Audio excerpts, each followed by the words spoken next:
Isang mapagpalang araw na naman mga katusok at mga kabulaklak. Ito meron ako isang customer. Maliit lang ang request niya kasi earrings lang yung kanyang regalo at nakabox isinadjust ko sa customer na itayo na lang doon sa gilid ng basket na yan ginagawa ko at maliit na budget lang daw kailangan. Tinulungan ko naman siya na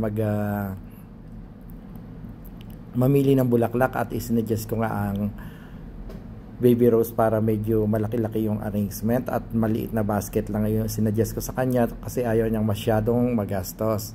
Kaya lang, ayan, mga baby rose lang ginamit ko at tatlong kulay, sukeri, pink na double color at yung may pagka-purple. At nilagyan ko rin ng konting limonium at stoma, ayan yung white. Hindi ko na nga pala napakita kung paano ko nilagay yung floral foam. Basta nilagay ko yung floral foam sa loob ng basket. Tapos nilagyan ko ng plastic para hindi tumulo yung tubig.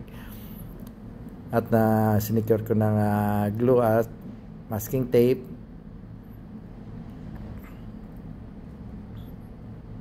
Ayan, yung mga pagitan nilalagyan ko na lang ng mga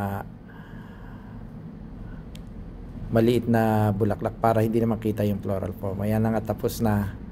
At natuwa naman si customer kasi budget lang talaga yung kanyang pangregalo.